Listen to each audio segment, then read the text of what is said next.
제가 요한계시록 강의를 끝났습니다. 사실은 끝났지만은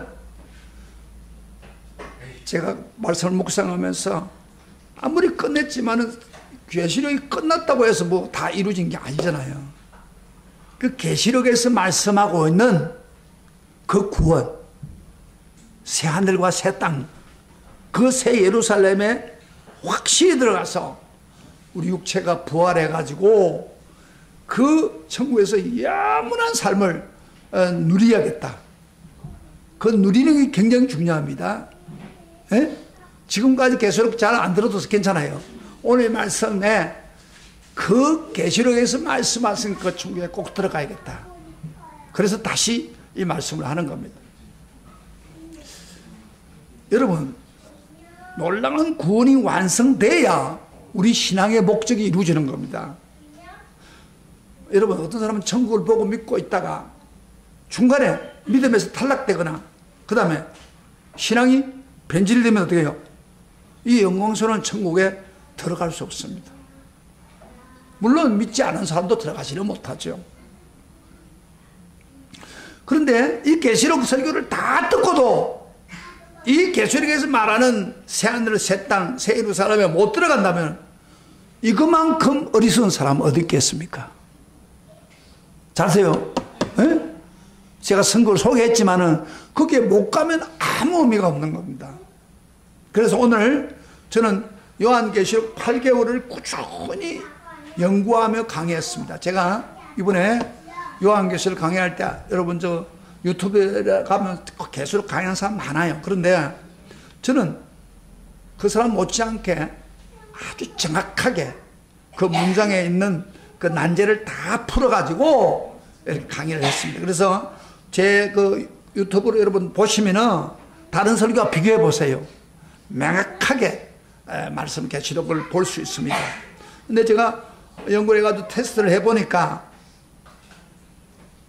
참 모든 사람이 너무 모르는 것 같아요. 계시록을 했는데도 불구하고 너무 이 강의 그 계시록을 모르는 것 같아요. 물론 아까 어르신들 같은 경우는 알지만은 써내지 못하는 사람도 있지만은 많은 경우에 이렇게 계시록을 지금까지 이야기했지만은 잘 몰라요. 사실 두 사람 1등, 2등은 그래도 어느 정도 통과했는데 그 밖에 사람도 좀 낙제해. 어떤 사람은 아예 글도 안 써요. 자기 모르니까 글 쓸 게 없는 거야. 설교를 잘 안 듣다 보니까. 그래서 제가 참 안타까운 거예요. 이게 사실 낙제조수와 똑같아요. 그래서 그렇지만 다시 강의는 할 수 없잖아요. 제가 8개월 다시 할 수 없잖아요. 안 그래요? 다시 8개월 강의할까요? 그럴 수는 없잖아요. 그래서 제가 비록 강의는 다시 못해도 그 요한계시록에서 말하는 확실한 구원, 이 구원은 분명히 받아야 되지 않겠습니까? 뭐 우리가 뭐 성경 다 안다고 구원받는 건 아니니까 그 새하늘 새 땅, 그 천국에는 확실히 가야 되지 않겠습니까? 지옥은 확실히 안 가야 되잖아요. 이 주제로, 그래서 이런 주제로 좀 말씀을 할 필요가 있습니다. 마지막 마무리하는 입장에서.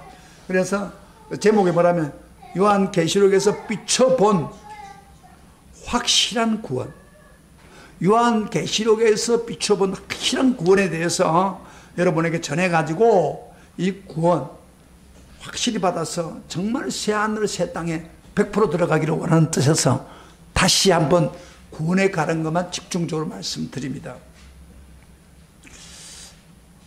성경은요, 여러분 성경 66권을 딱 보면은 그 성경을 기록할 당시의 그 문맥이나 그 상황 있죠. 그 배경, 그걸 중심으로 성경을 기록을 해놨습니다. 그러다 보니까 어떤 일이 생기냐면은 그 하나님의 그 모든 성경에서 하나님이 원하는 뜻, 가장 큰 뜻, 그러니까 이거는 잘 파악이 안 될 수가 있습니다. 그래서 이거를 정리를 해줘야 돼요. 그래서 진리의 말씀을 정리해 주는데, 예를 들어서 구원에 대한 예를 한번 들어볼게요. 구약에는 구원받으려면 어떻게 해야 돼요? 신약하고 다릅니다. 구약에는 구원받으려면 율법을 행해야 돼요. 그래야 구원받는 거예요. 근데 신약에서는 뭐예요? 예수만 믿으면 구원받는다고 다르잖아요. 근데 그 모세가 십계명을 줄 때에 그 배경이 있기 때문에 그렇게 하는 거예요. 신약에서는 믿음으로 구원받는다 그러죠. 근데 믿음으로 구원받는다고 하면서도 약간씩 달라요. 좀 복잡할 텐데 왜냐하면 그 성경을 기록할 그 상황에서는 하루아침 앉아가지고 66권을 기록한 게 아니에요. 하나님이 그때마다 그 시대와 그 배경을 가지고 기록했기 때문에 조금 다르게 느껴집니다. 잘 보여요. 그러나 이걸 전체적으로 이제 하나로 해서 우리에게 알려주는 거죠. 진리가 되게. 그래서 신약에서도 믿음으로 구원받는다는 게 일반적인데 그 조금 달라요. 예를 들어볼게요. 로마서에서는 사도 바울은 오직 믿음으로 구원받는다고 그랬어요. 그렇죠. 그건 확실하죠. 그죠? 오직 믿음으로. 의인은 믿음으로 말미암아 살리라. 구원은 믿음으로 받는다. 그렇게 말을 하시면서 야고보서에 가면은 구원을 믿음으로 받는다고 말하지 않았습니다. 믿음으로 받되 행위로 받는 것처럼 되어 있습니다. 야고보서에 보면. 그래서 로마서를 주장한 사람들이 그 야고보서 보고 찌푸라기 복음이다 그렇게 말을 할 정도로 좀 대치가 되어 있는 거예요. 그 로마서는 믿음으로 구원받는 것 때문에 가톨릭과 대항할 때 루터가 그 말씀 오직 의인은 믿음으로 구원받는 로마서를 강조했죠.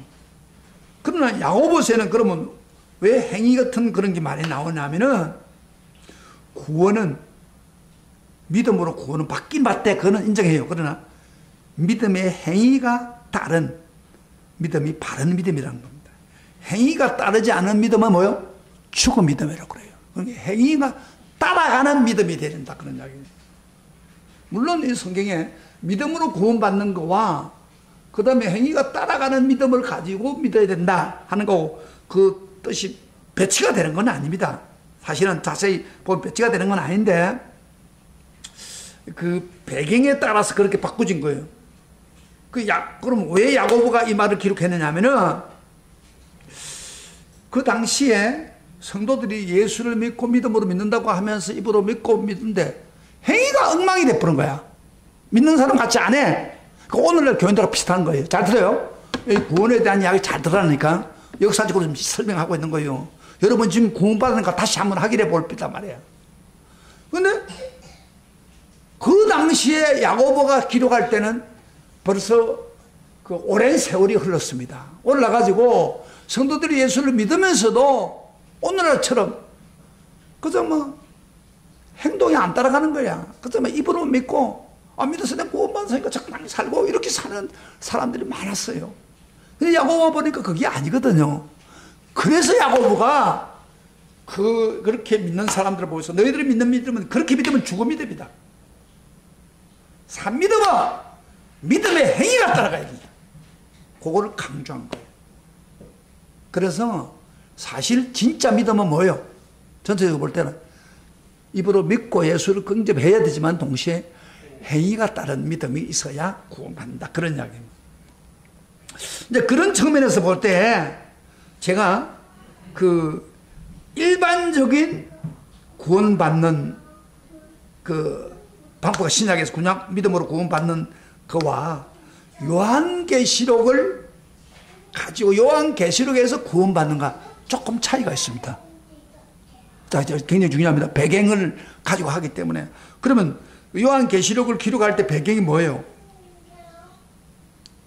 그 당시에 도미트 황제한테 말할 수는 핍박과 유혹을 받고 있을 때에 그리고 또 요한계시록 기록한 목적이 뭐예요? 마지막 때에 신앙생활 하는 사람들은 어떻게 믿어야 될까? 요 두 가지를 강조하고 있기 때문에 그러면 핍박과 유혹을 받는 가운데서 어떻게 믿음의 생활을 해야 구원받는가? 또 마지막 시대에 살고 있는 우리가 어떻게 해야 구원받는가? 하는 부분을 알려줄 필요가 있는 거예요. 그래서 여러분요, 요한계시록에서 비춰본 구원은 우리가 지금 마지막 때에 살고 있지 않습니까? 마지막 때에 살고 있는 우리 성도들이 받는 구원인 겁니다. 이게 진짜 구원이에요. 우리가 이 요한계시록에서 비춰본 구원을 우리가 믿어야 그 하늘나라 새 하늘 새 땅 새 예루살렘에 들어갈 수가 있는 것입니다. 그래서 우리가 오늘 이 이야기를 좀 해야겠다. 계시록에서 비춰본 확실한 구원과 그 구원이 우리가 명확해져야 오늘 우리가 이 어려운 시대에 구원을 확실히 받게 된다는 겁니다. 그래서 저는 요한계시록을 다 강의하고 난 후에 그 구원의 말씀을 마무리하려고 다시 해야겠다고 생각을 한 겁니다. 만약에 모든 성도들이 요한계시록을 열심히 8개월간 듣고 시험을 칠 때 막 점수가 1, 2등 정도 실력으로 쭉 설교를 점수가 나왔다면은 제가 다시 할 필요 없어요. 그 안에 다 구원에 대한 이야기가 다 나와 있으니까 안 할 건데, 대부분의 사람들이 낙제 점수를 먹고 있단 말이에요. 너무 모르고 있는 거예요. 그래서 내가 다시 한번 다른 거는 좀 몰라도 이 구원 알맹이, 구원받는 게 가장 알맹이지 않습니까? 이 알맹이는 꼭 이야기해야겠다. 마지막 시간에 해야겠다. 야, 아직도 저 핸드폰 보나? 핸드폰 꺼라. 주주 핸드폰 보고 앉아있으니까 무슨 구원 그 진리가 들어오고 해서 시험 치라고 하면 하나도 나오지 못하는 거예요. 그래서 애 때문에 막 핑계대고 앉는 사람들 시험 칠 때는 테스트를 해야 되는데 이 할 게 없는 거예요. 그래서 이런 사람들에게 다른 건 좀 몰라도 뭐 계시록에 이런 복잡한 건 몰라도 계시록에서 말하고 있는 구원은 확실히 알아가지고 그 구원을 받아야겠다. 할렐루야. 그래서 내가 이걸 다짐한다. 계시록에서 계시록을 100번 1000번 읽어도 계시록에서 말하는 구원을 받지 못하면, 알지 못하고 받지 못하면 그 아무 의미가 없는 거예요. 그래서 그거를 한번 오늘 마지막 한번 마무리를 해야겠다. 그런 생각에서 다시 계시록 말씀을 하게 되는 것입니다.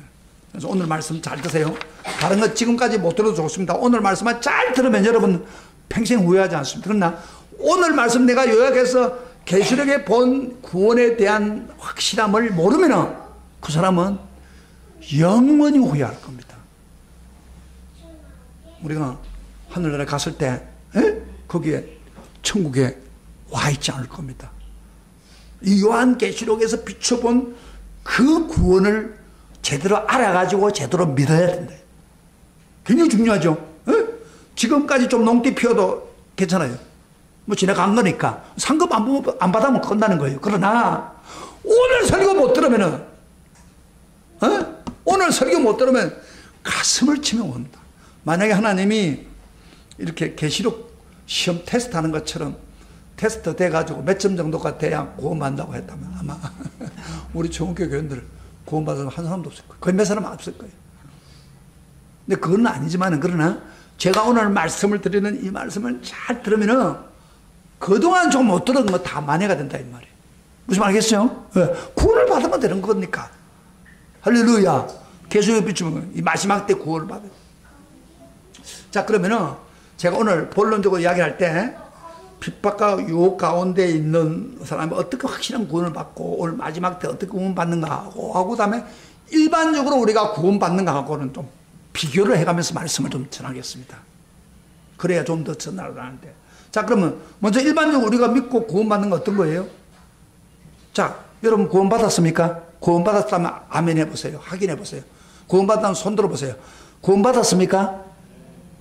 구원 받았다면 아니 표시를 해주라니까. 지금 자기가 난 구원 받았습니다 손 드는 사람. 손 안 드는 사람 구원 안 받았어요? 박지영이 구원 안 받았어? 저렇게 믿으니까 안 되는 거예요. 바로 믿어. 자, 저 꼬마 핸드폰 보고 너 구원 안 받았어? 안 받았어? 안 받으면 안 받았다고 분명하게 그런 걸 명확해야 돼. 그러면은 여러분 어떻게 구원 받았습니까? 지금까지 여러분 묻거든.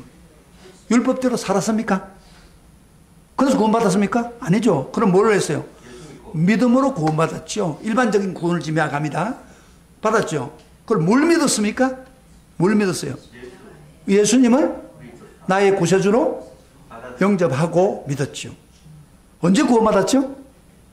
한번 자식 자녀 한번 구원 한번 보세요. 자기가 언제 예수를 한때 내가 구원 영접했다 이 말이야. 그래서 내가 믿었다. 그래서 구원 받았다고. 그러면은 한 번 예수님을 구원자로 영접했기 때문에 구원 받았습니까? 그렇다면은 잘 봐요. 구원받고 난 후에 예수님을 떠나 살지 않았습니까? 구원받은 그 믿음이 좀 변질되지 않았습니까? 많은 경우에 예수님을 영접받아가지고 예수님을 믿고 난 후에 변질되어 주님을 떠난 사람 많습니다. 그 사람들은 천국 가요? 못 가요? 못 가요.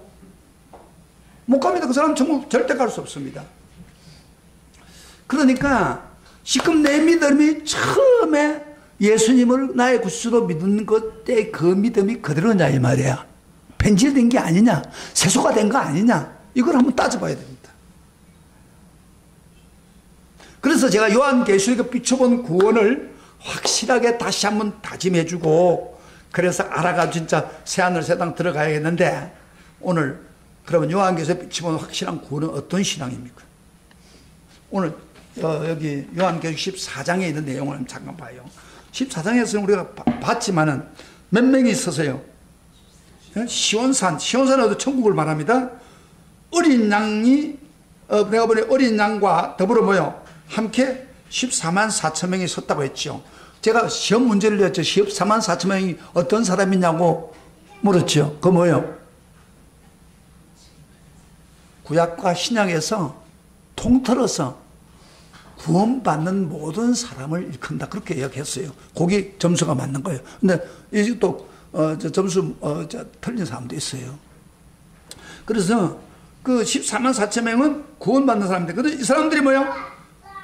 그 이마에 어린 양의 이름이 있고, 그 이름에 아버지 이름이 썼다. 그러니까 하나님 백성이라고 기록이 되어 있단 말이에요. 그래서 하나님을 찬양합니다.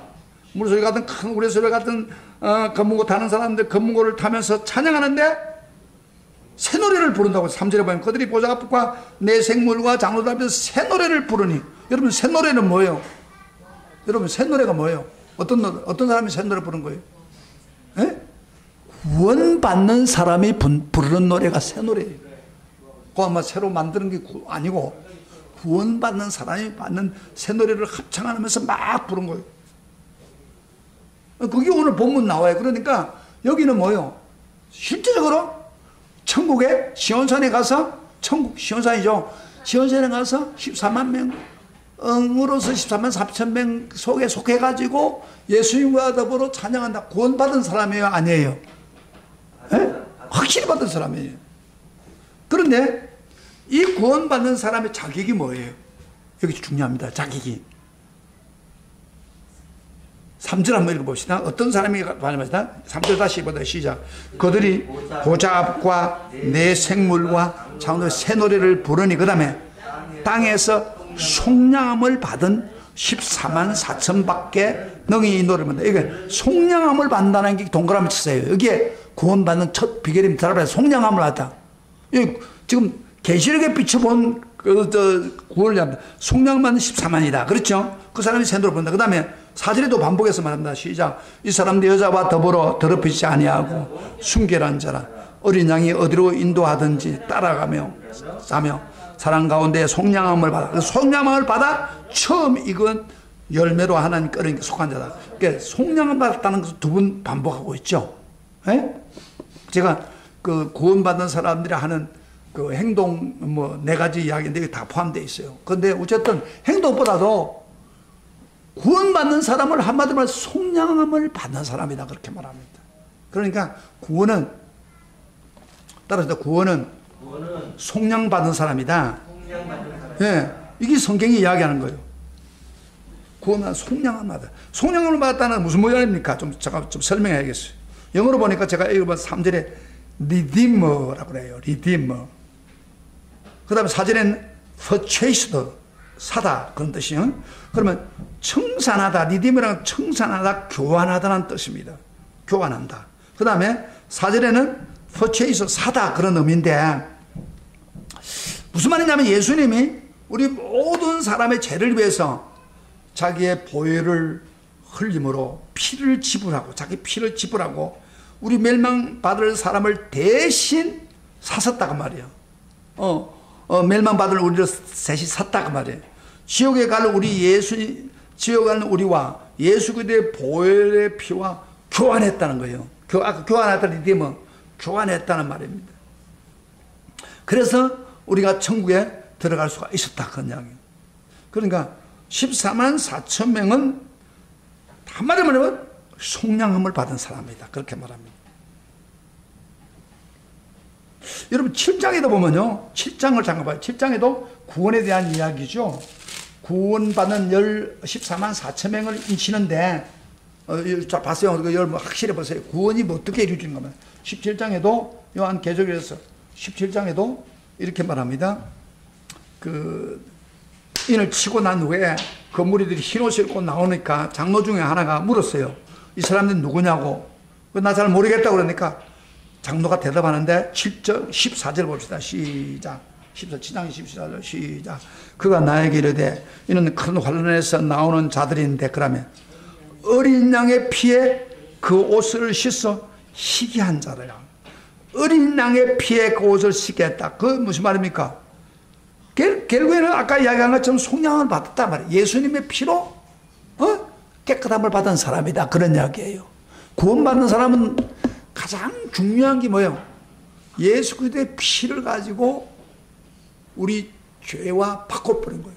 그 피의 대가를 받는. 그래서 그 예수의 피를 믿는 사람이 바로 구원받는 사람이에요. 우리가 저번 주 설교에 요한계시록 20장 저전 중에 뭘 빠는 자들이 복이 있다고 했어요? 처음부터 두루마기를 빠는 자. 잘 보세요.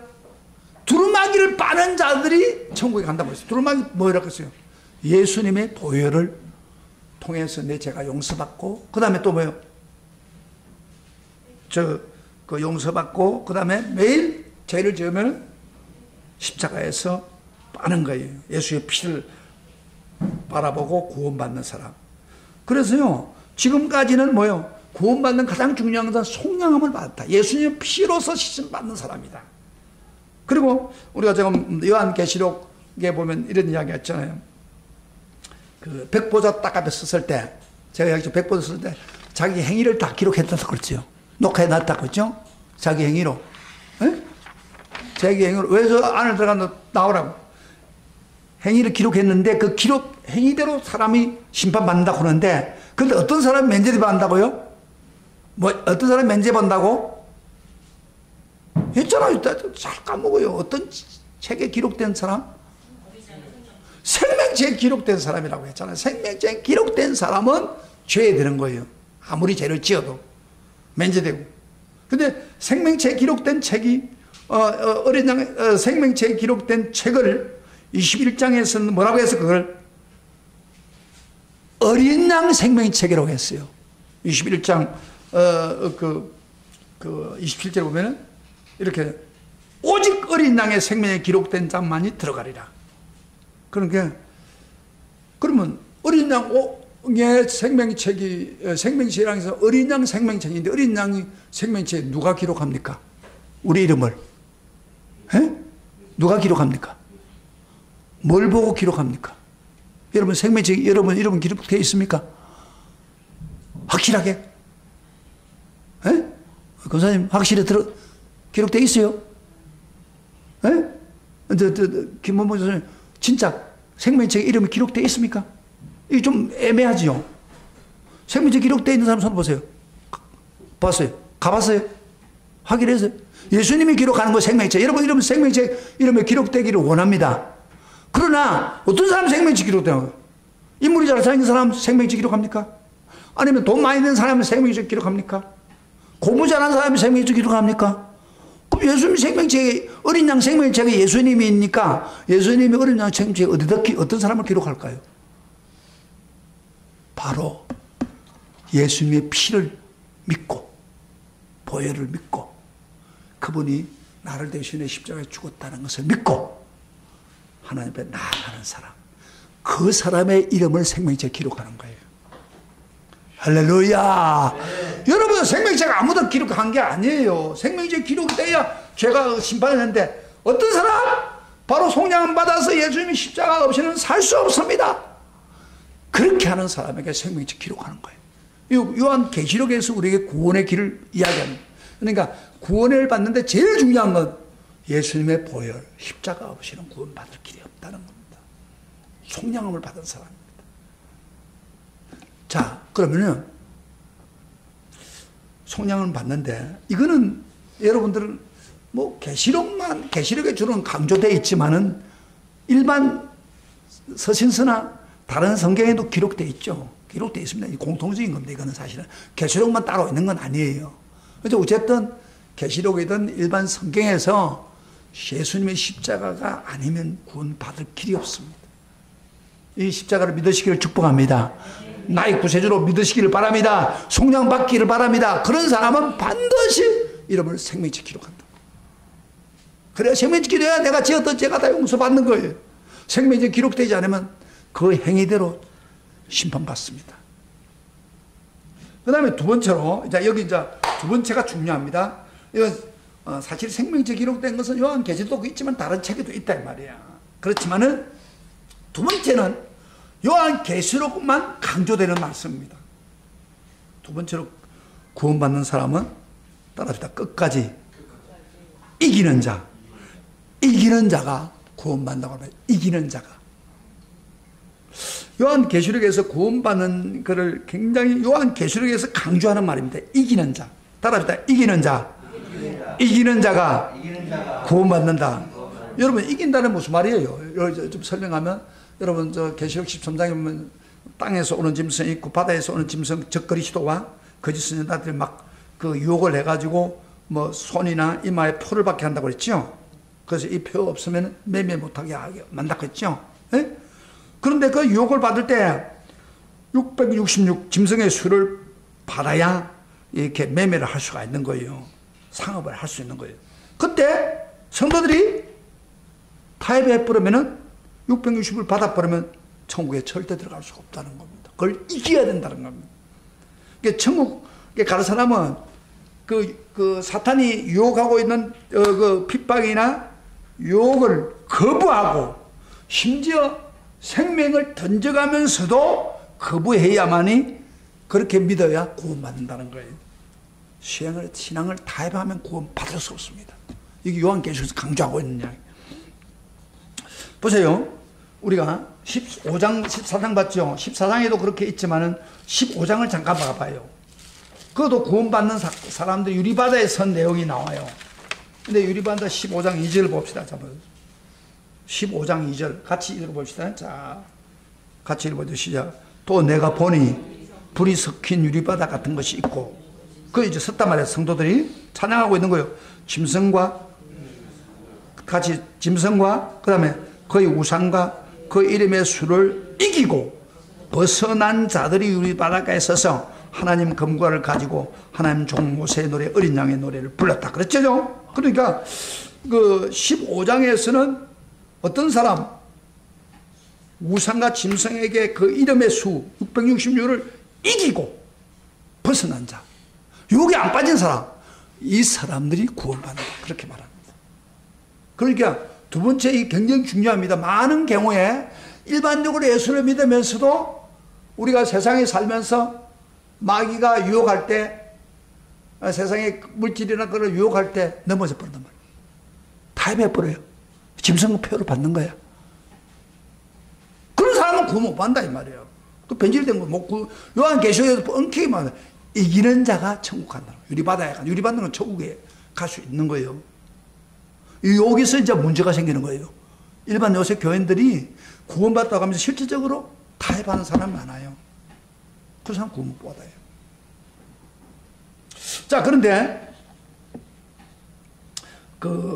여기 우리 한번 이기는 것이 얼마나 중요한 것을 성경에 7교회를 예수님이 직접 보내면서 그들에게 칭찬하고 격려하고 위로하면서 교회들을 위로하면서 그 교회 편지를 쓰면서 제일 뒤에 가서 무슨 이야기를 딱 써요? 이기는 자는 그렇게 말합니다. 잘 봐요. 여러분 성경 제가 찾아보니까 이기는 자는 이렇게 해주리라. 근데 그 이기는 자는 이렇게 하리라는 게 대부분 천국 가는 복이에요. 우리 한번 에베소서 한번 봅시다. 성경 한번 2장 한번 찾아봤어요. 눈으로 보세요. 이기는 자가 아니면 천국 못 갑니다. 그래서 에베소 교회 한번 봅시다. 2장 7절 봅시다. 7절. 첫사랑을 잊어버렸다고 책망하면서 회복하라고 하면서 7절에 다 같이 시작. 기 있는 자는 성령이 교회들에게 하신 말씀을 들을지다. 그 다음에 같이 봐요. 성경 봐요. 이기는 자는, 이기는 그에게는 뭘 이긴다는 거예요? 그러니까 예를 들어서 사랑을 못하는 걸 회복하고 이기는 자는 내가 하나님의 낙원에 있는 생명의 나무의 열매를 주워 먹게 하리라. 여러분, 낙원에 있는 생명의 나무를 먹는다는 게 뭐예요? 천국에 들어간다는 거예요. 했죠? 그러니까 이기는 자가 가는 거예요. 저런 사람 안 간다 못 간다 이 말이에요. 그 말이에요. 첫사랑을 회복해야 간다 이 말이에요. 그 다음에 서머나 교회 편지하면서 보시다. 2장에 보면은 서머나 교회 칭찬을 했어요. 하면서 11절에 이렇게 말합니다. 다 같이 시작. 이기는 자는 둘째 사망의 해를 받지 아니하리라. 그렇죠? 11절에 둘째 사망이 뭐예요? 지옥 가는 거예요. 둘째 사망. 둘째 사망이 지옥 가는 건데 이기는 자는 둘째 사망 안 간다 이 말이에요. 그러니까 이기지 않으면 안 된다 그 이야기죠. 그 다음에 세 번째로 버가모 교회를 보면서 버가모 보면 니골라당의 교훈을 조심해라. 내가 니골라당의 그 교훈이 뭔가를 좀 시험에 낸 적이 있는데 그 조심하라고 하면서 17절에 이렇게 말합니다. 17절 다 찾아봐요. 17절 시작. 귀 있는 자는 크게 따라 같이 보라니까 그요. 이기는 자가 얼마나 중요한 게 뭐라. 다 같이 시작. 귀 있는 자는 성령이 교회들에게 하신 말씀을 들을지다. 그 다음에 이기는 그에게는 내가 감추인 만나를 주고 흰 돌을 줄 터인데 그 돌 위에 새 이름을 기록한 것이 있으니 받는 자밖에 그 이름을 알 사람 없다. 감추인 만나를 준다는 것은 만나는 천국에 가서 먹을 음식이에요. 그 다음에 흰 돌을 주는데 그 위에 이름을 쓰겠다. 그 말은 기록하겠다 그 말이에요. 생명체 기록한 것처럼 천국 백성으로 기록하겠다 그런 이야기예요. 이기는 자. 저런 사람한테는 그건 없습니다. 그 다음에 또 보세요. 두 아들의 교회에서도 이세벨을 죄를 용납하지 말라고 하면서 이기는 자에게 뭘 주겠다고 했어요? 거기 한번 봅시다. 이거 봐요. 여러분 좀 뒷부분, 2장 뒷부분에 보면 철장을 깨트리는 건세를 준다고 했어요. 철장의 건세. 그리고 새벽별을 주겠다고 그랬어요. 철장의 건세가 뭐예요? 여러분 철장 예수님 건세죠.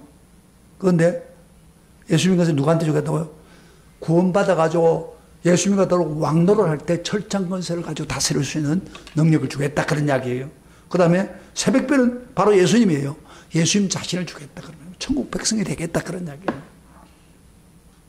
그리고 사대교회도 살았다는 이름에 있어서 죽었다고 칭방하면서 회개하고 바로 믿으면은 그 다음에 이기는 자가 뭐였어요? 5절 봅시다. 3장 5절입니다. 같이 시작. 이기는 자는 이와 같이 흰옷을 입을 것이요 그 이름을 생명책에 결코 지우지 아니하고 그 이름을 내 아버지 앞과 그의 천사들 앞에서 시인하리라. 여기 재미있는 표현이 있습니다. 이기는 자는 흰옷을 입는다. 천국 갈 사람은 흰옷을 입는 거예요. 근데 그 이름을 생명책에 결코 지우지 아니하겠다. 이 교인들은요 살았다는 이름이 있지만 죽은 성도들이에요.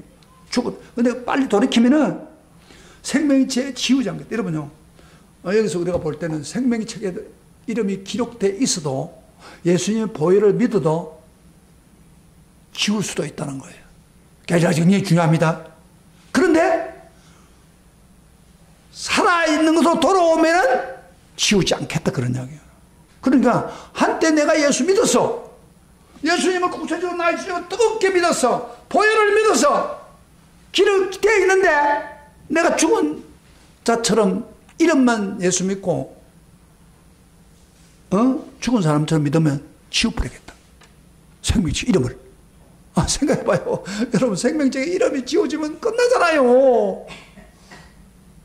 생명책 이름을 지우겠다고 성경은 이렇게 말하고 있어요. 여기 아주 성경이 있는 이야기예요. 그러나 이기는 자는 절대 안 지운다. 할렐루야 할렐루야. 그래서 이기는 자가 구원받는 거예요. 그 다음에 세 번째로 하나 보시다. 그 다음에 필라델피아 교회. 필라델피아 교회도요 이기는 자는 어떠냐면 작은 교회지만 작은 능력을 가지고 믿음을 지키는 게 칭찬하는 교회인데 12절에 봅시다. 자 같이 시작. 3장 12절입니다. 시작.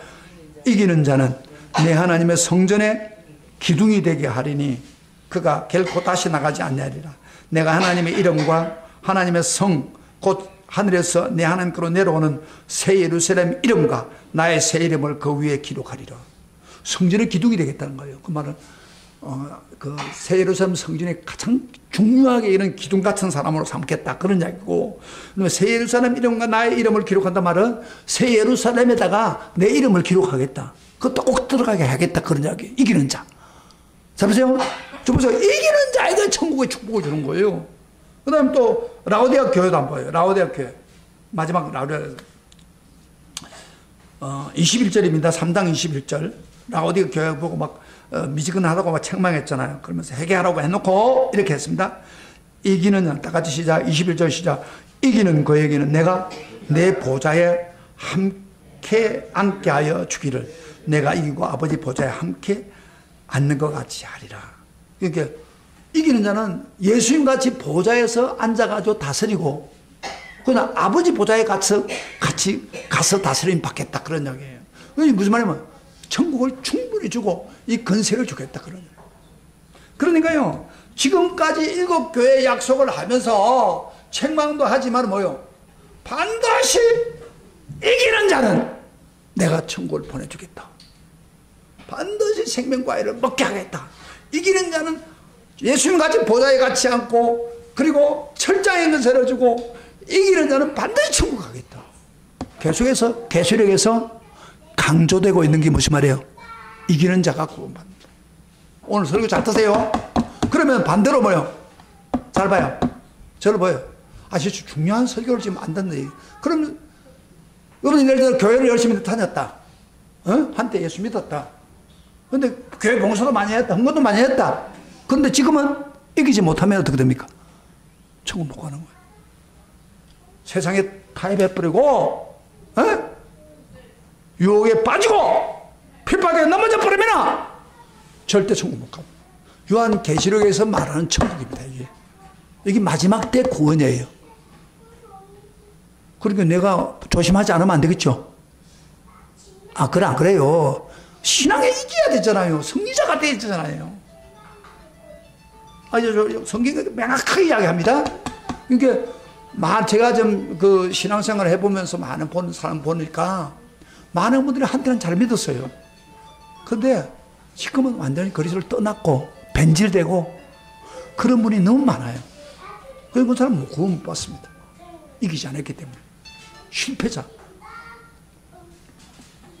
우리 오늘 여러분 제가 아침에 저는 축구를 보려고 3시 반에 일어났어요. 지금 잠이 잘 오는데. 일어나가지고 한국과 8강을 했잖아요. 세네갈하고 했는데, 세네갈 그놈들은 얼마나 빠른지, 산노루 같아요. 팍팍 튀는데 우리 한국 사람들, 아이고, 안 되겠다. 그래가지고 나중에 1대0 주고, 아이고, 안 되겠다. 포기하겠다. 하고, 끌려고 하는데, 또 어떻게 하나였어요. 그래가지고, 바로 그게 언제였느냐면은, 1분 남겨놓고였어요. 1분. 딱 마지막에 루즈 타미가 다 세가지고 1분 늦었는데 어떻게 들어갔어? 그래가지고 다시 연장전 들어갔어요. 연장전 들어가지고 또 우리가 먼저 넣고 그 다음에 또 동점되고. 근데 또 뭐요? 또 페널티 킥을 하는데 아이고 우리 한국 선수가 두 명이 완전히 공을 못 넣었어요. 거의 5명 중에서 2명이 못 넣으면 그건 끝나는 거예요. 그런데 운이 좋아가지고 그런지 또 뒤에 있는 사람, 그쪽에 있는 사람들도 떨어지고 날라버리고 그러다가 제일 마지막은 우리 선수가 였고, 그리고 우리 선수가 였는데 잡혔어요. 그런데 나중에 보니까 킵이 빨리 발을 움직였어요. 다시 차가지고 3으로 올라가고. 그래서 그쪽에 있는 사람은 너무 부담감 가지고 막 땅볼을 차버려요. 그래가지고 결국 이겼어요. 우리가. 이기는 자가 4강 갑니다. 그거라도 어떻든 처음에는 못 가는 거예요. 이기는 자가 4강 가고 결승도 가는 거예요. 여러분 축구도 그런데 여러분 천국을 얻는 게 그만 적당히 갑니까? 대충 믿어 가요? 절대 못 갑니다. 이겨야 됩니다. 신앙을 이겨야 돼. 예수님 붙잡고 할렐루야. 붙잡고 이겨야 돼. 그러려면 정신없이 해야죠. 잠이나 자고 앉아있고 그럼 어떻게 하겠어요? 정신을 바짝 차리고 이겨야 돼. 이게 만세의 신앙을 이기는 비결입니다. 근데 마지막 하나 더 봅시다. 하나만 더 보겠습니다. 이게 요한계시록은 없는데, 그러나 예수님의 그 대화 중에서 제가 앞으로 설교하겠지만 마태복음 24장에 보면은 재난이 오고 유혹이 온다. 그럼 마지막 때 일어날 이야기하면서 마태복음 24장 13절에 예수님이 못을 딱 박아놨어요. 우리 한번 다 같이 마태복음 24장 13절 다 찾아보세요. 자, 마지막 때 구원받는 사람을 이야기합니다. 다 같이 시작. 그러나 24장입니다. 13절 마태복음 시작. 그러나 끝까지 견디는 자는 구원을 얻으리라. 그러니까 끝까지 견디는 자는, 이게 지금 마지막 때 구원받는 거예요. 끝까지 견디는 자. 자기 믿음을 지키면서 인내하면서 끝까지 견뎌야 구원받습니다. 그러면 예수님이 재림할 때, 재림할 직전까지, 만약에 지금 재림한다면 그때까지 끝까지 믿어야 돼. 그 탈락되면 안 돼. 그 다음에 예수님 재림 안 하더라도 내 생애에 죽음이 오잖아요. 죽음이 나는 끝이거단 말이야, 이 세상에서. 그러니까 죽을 때까지 내 믿음이 흔들리지 않고 끝까지 인내해야 구원받습니다. 근데 많은 경우에 어때요? 에? 끝까지 못 갑니다. 몸이 아프다고 그러고 믿음 생활을 못 하는 거예요. 그러니까 끝까지 안 가면 안 된다는 거예요. 끝까지 견뎌야 돼. 구원받는 사람은 마지막 때 끝까지 견디는 사람. 그러니까 여러분들요, 여기 노인들을 보죠. 우리 열심히 있는데 몸이 아프고 힘들어지면 그만 교회 가기 싫어지는 거예요. 그러면 탈락되는 거예요. 그러니까 이 말씀 꼭 기억하세요. 끝까지 따라합니다. 끝까지 견디는 자는 구원을 받으리라. 아멘. 그 내가 죽을 때까지도 끝까지 믿음 떠나면 안 돼. 거기 구원받는 거. 제가 요새요, 이걸 예를 찾으면서 북한에서 탈출한 사람들